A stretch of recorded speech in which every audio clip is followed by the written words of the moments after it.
Монгол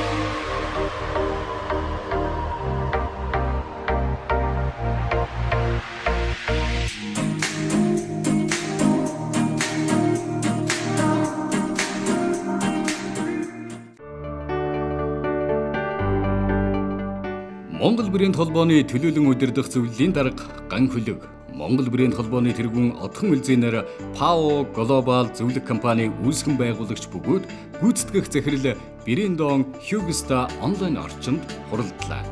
Монгол брэнд холбооны талаар онлайн платформ хөгжүүлж байгаагаа дурдаад удахгүй нээлтхийн олон нийтэд хүргэж Монголын жинхэнэ жижиг дунд үйлдвэрлэл эрхлэгчдийг сошиал олон нийтийн сүлжээнд хүртээмжтэй танилцуулах, экспортын бүтээгдэхүүнийг нь эхлээд Монголд, дараа нь өөр Монголд цаашлаад өөр төвд хүргэх зорилго агуулж ажиллаж байгаа талаар болон Өвөрхангай аймагт үйлдвэрлэж бүтээж байгаа үйлдвэрлэл эрхлэгчдийг дэмжих талаар тэдний бүтээгдэхүүнүүдтэй танилцсан талаар ярилцаад тэднийг Америкийн зах зээлд экспорт хийх талаар ажиллаж байгаа төсөл хөтөлбөрүүдтэй уялдуулах, бараа бүтээгдэхүүний дээжээс нь Америкт хөргүүлж судалгаа шинжилгээ хамтарсан төсөл хөтөлбөрүүдийг ярилцсан юм.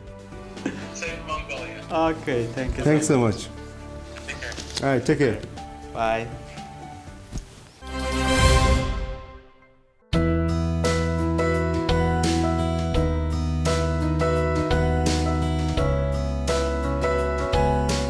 Анх гутал засвар нохоо гутал өдр гэрээрээ хийдэг байжгаад тэгээд ээжээрээ заалгаад энэ эсгийн гутал тоноглож эхлээд одоо тэгээд сүүлийн 10 жил эсгийн гутлыг бол түлхүү тоноглож эхэлж.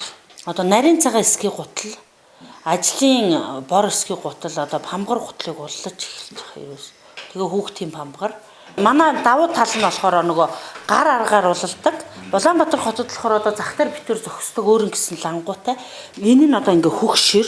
Тэгээ одоо ингээ тоногны ингээд арьс нь гарч ирээд тэгээд зузаан ирзээ. Тэгээд доор нь шир ирээд тэгээд ингээ ирзээ надгаараа давуу талтай. Энэ тоногоо хүртэл одоо би нөгөө даавн утсаар ойдог.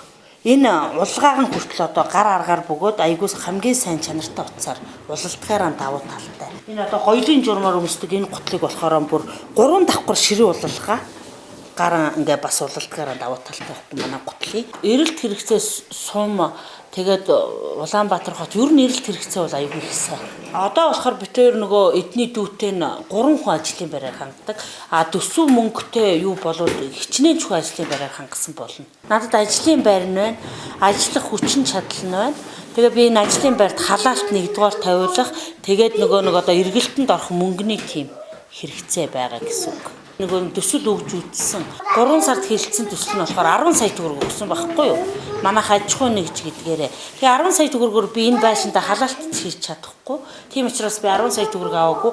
Хувь хүнд 11 сая өгөөд манад 10 сая өгөхөр нь би аваагүй байхгүй юу? Тэгээ сая дахиад нэг төсөл өгсөн манайхыг юу байгаагүй. Хэлэлцээгүй.